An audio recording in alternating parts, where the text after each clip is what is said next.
Alam ba ninyo na ang daigdig ay nasa gitna ng lugar na tinatawag nating Chelom? Ito ang mundo, tapos may 7 planeta sa gitna. Ang Saturn ang pinakamalamig, ang Jupiter ay magbalik sa kanyang kinaroroonan kada 12 taon. Mainit ang Mars at minsan tinawag nila itong Hercules. Sa baba ng Mars ay ang araw gawa sa apoy, tapos sa ilalim ay Venus, kilala din bilang Juno o Isis. Ang Mercury ay nasa ilalim ng Venus at mabilis. Pero ang buwan ay ang pinakamabilis kasi ito ang pinakamalapit sa atin. Ang Saturn ang pinakamabagal. Ang mga mansa sa buwan ay ang tubig na galing sa daigdig. Kapag tumataas ang tubig sa dagat, papunta ito sa buwan. Nung namatay si Julius Caesar, alam ba ninyo na pumunta siya sa langit pero isa siyang comet? Alam ba ninyo?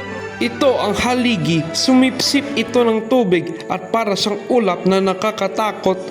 Ang lindol ay resulta lamang ng mga hangin sa ilalim ng lupa. Ang kidlat ay galing sa planetang Jupiter. Grabe ang mga tao.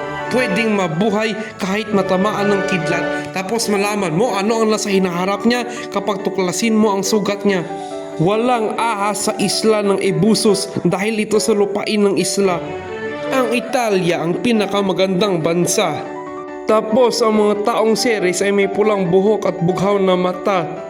Si Pliny ay isang Romanong manunulat ng pinakaunang encyclopedia at halos lahat ng sinulat niya ay tinuturing maling impormasyon.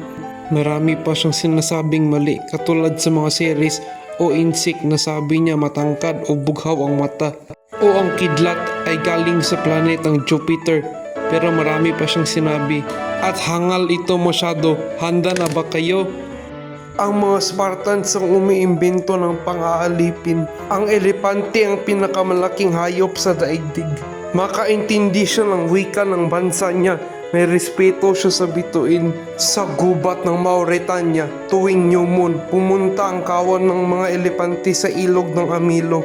Tapos naliligo sila at nagpakita ng galang sa buwan at bumalik sila sa gubat para makita ang mga anak nila. May sikretong relihiyon sila at kapag may sakit sila o mapapagod, tapunin nila ang mga damo sa kalangitan para marinig ng mga Diyos ang panalangin nila. Totoo ito guys, may isang tangang elepante na pinalo dahil hindi siya marunong sumunod sa instructions kaya nag-practice siya. Tapos sa Ehipto, may elepante na may crush sa isang babaeng bumibenta ng bulaklak sa Ehipto. Isa naman ay may crush sa isang sundalo. Ang sunod na hayop ay ang mga leon. Ang unang uri ng leon ay pandak na may kulot na balahibo sa leeg at duwag. Ang pangalawang uri ay ang may mahabang balahibo sa leeg. Ang tigre ay galing sa India at mabilis ito masyado. Mayo 7, may isang domestikadong tigre sa isang kulungan sa Roma. Pero 4 ang tigre ni Emperador Claudius. Ngunit ang panther ay may tuldok parang mata. May 2 uri ng camel. Ang Bactrian ay may 2 umbok sa likod, habang ang Arabian ay may isang umbok. Tapos ang lynx ay mapanganib. Sa wakas, wala nang mali. Ang basilisk ay isang uri ng ahas na sobrang baho ng hininga niya. Natutunaw ang mga damo at nasisira ang mga bato.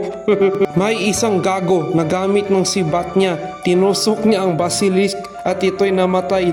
Pero dahil sa lason, naabutan nito ang sibat, ang tao at ang kabayong sinasakay niya. Ang buaya ay makita sa Nile. Kalaban din nito ang ichnoymon. Lagyan niya ng putik ang sarili niya at kapag tulog ang buhaya, papasok ito sa bibig niya at sa lalamunan niya ito dadaan para lalabas ito sa puwit niya. Anong klase yun? Ang mga lumba-lumba ay gusto ng musika at ito'y umuungol parang tao. Sorry na. Hindi na ako magsalita.